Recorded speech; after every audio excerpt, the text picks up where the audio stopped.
Hi everyone, welcome to Arunachala CSC channel. I am M. Mary Vespa, Assistant Professor of CSC Department. Now we are going to see about business management from the subject name is Principles of Management and the subject code is MG8591 from the Unit 1. First we are going to see about what is meant by business and what is meant by business organization. Business means state of being busy. Business organization means it is an individual or group of people that collaborate to achieve certain commercial goals. That means the process of identifying and grouping the work to be performed, defining the authority and establishing the relationship for the purpose of enabling people to work most effectively. Next, we are going to see about the types of business organization. There are four types. First one is the sole proprietorship.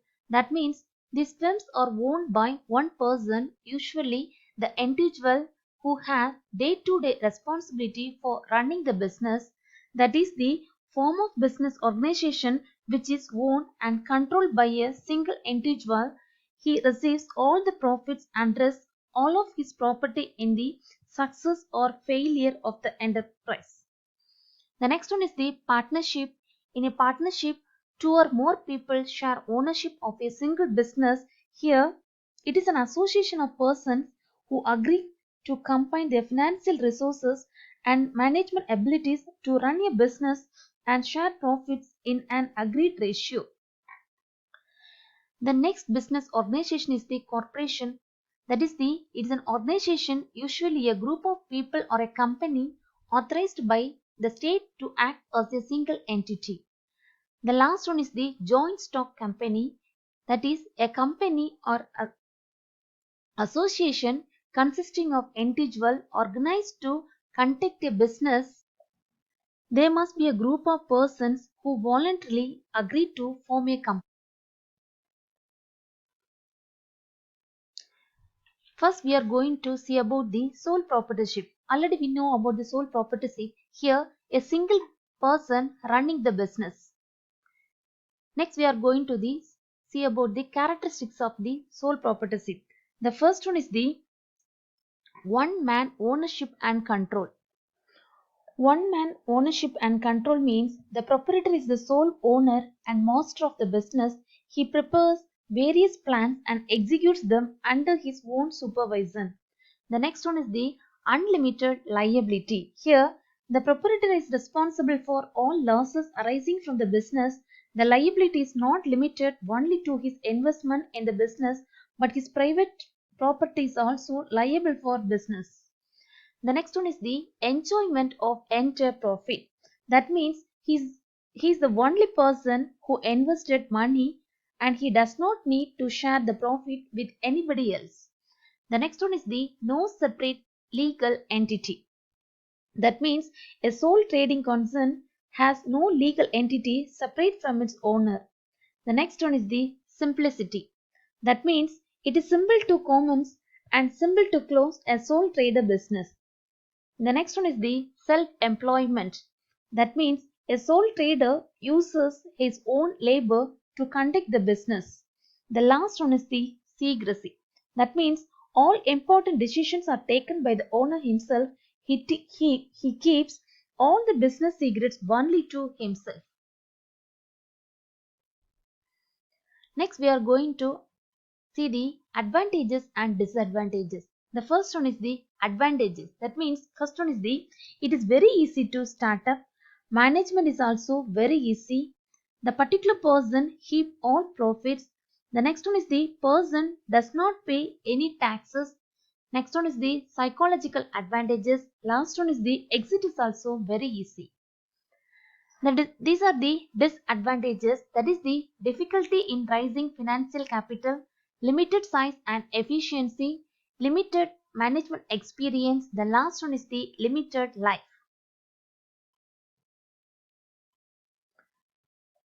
Next, we are going to see about the partnership. Partnership is an association of persons who agree to combine their financial resources and management abilities to run a business and share profits in an agreed ratio. Next, we are going to see about the features of partnership. First one is the agreement. A partnership is created by an agreement. The agreement may be oral or written statement. Next one is the multiplicity of person. Partnership is the relationship between two or more persons, so there must be more than one person. The next feature is the lawful business. That means a partnership is formed to do a business. Business must be legal, that is not against any law in force in the country. The next one is the sharing of profits. That means the profit or loss of partnership is shared by the partners in the ratio as given by the agreement. The next one is the mutual agency. That means it is often stated that the partnership process the character for agency transaction with a slight difference. The next one is the unlimited liability. The liability of the partner is unlimited. Each and every partner has unlimited liability for business debts. The next one is the registration. Registration of partnership is not compulsory. It is only optional. If it is registered, it can enjoy certain advantages. The last feature is the common management. Here, every partner has right to take the part in that business. Next, we are going to see about the kinds of partners. The first one is the active partner. Active partner means any partner who is authorized to manage the business by other is known as active partner. He represents all other in the business transaction. His liability is unlimited. The next one is the sleeping partner. Any partner who does not express his intention to participate in the business can be called a sleeping partner. The next partner is the normal partner. He is a person who has agreed to lend his name in order to uplift the goodwill of the business.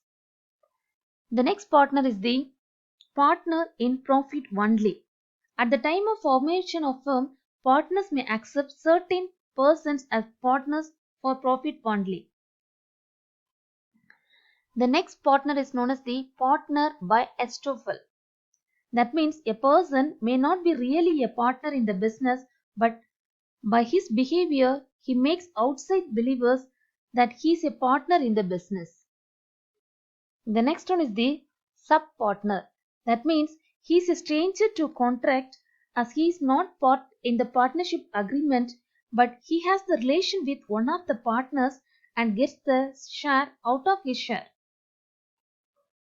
The next one is the secret partner. Secret partner is one whose name is not disclosed to outsiders. The last partner is the minor as a partner. A minor is a person who has not completed 18 years of age where a guardian is appointed by a court. Next, we are going to see about the rights of partner. These are the rights. First one is the right to express opinion, right of participation, right to share profits, right to access to books, right to get interest on the capital, right of indemnity. This is the advantages of the partnership, that is the easy to form, registration is not compulsory, larger financial resources, greater management talent, risk of business is shared by many persons. These are the disadvantages, that is the unlimited liability, lack of harmony among partners, difficulties in expansion and moderation, lack of public faith, limited resources, limitation on transfer of share. Next, we are going to see about the joint stock company. Already we saw the definition of joint stock company, that is a company or association consisting of individuals organized to conduct a business, that is there must be a group of persons who voluntarily agree to form a. Next, we are going to see about the types of companies. First one is the on the basis of information, it can be categorized into three types. First one is the statutory company created by special act of parliament or assembly of any state. Here this is done only in special cases where it is necessary to regulate the working of the company for some specific purposes. The next one is the registered company, registered under the Companies Act. The last one is the government company, state or central government hold more than 51% of paid up share capital. The auditor of a government company is appointed by the central government on the advice of the controller and auditor general of India. On the basis of the public interest, it can be categorized into two types, that is the private limited company and the public limited company. Private limited company means this type of company can be formed by two or more persons. The maximum number of membership is limited to 50. In public limited company, it is one whose membership is open to general public. The minimum number required to form such company is 7, but there is no upper limit. On the basis of the control, it can be categorized into two types, that is the holding company. The next one is the subsidiary company. Holding company controls the management of another company. Company buys more than 51% of paid up share capital of a company. For example, if company A hold more than 51% of paid up share capital of company B, the company A is called a holding company. The next one is the subsidiary company. It is controlled by management of another company. Company sold more than 51% of paid up share capital to a company. For example, company A hold more than 51% of paid up share capital of company B. The company B is called a subsidiary company. On the basis of the nationality, it can be categorized into two types, that is the Indian company and the foreign company. Indian company means a company registered in India having place of business in India is called Indian company. Foreign company means a company incorporated outside India and having the place of business is called a foreign company. The last one is the on the basis of area, it can be categorized in two types, that is the national company and the multinational company. National company means such companies combine their operation within the boundaries of the country in which they are registered. Multinational company means such companies which extend the areas of the operations beyond the country in which they are registered. These are the advantages and disadvantages, that is the limited liability, shares are free to transfer, expandability stability, charge less tax, has a democratic setup, large financial resources.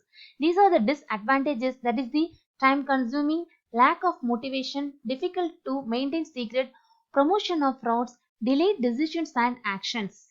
Thank you.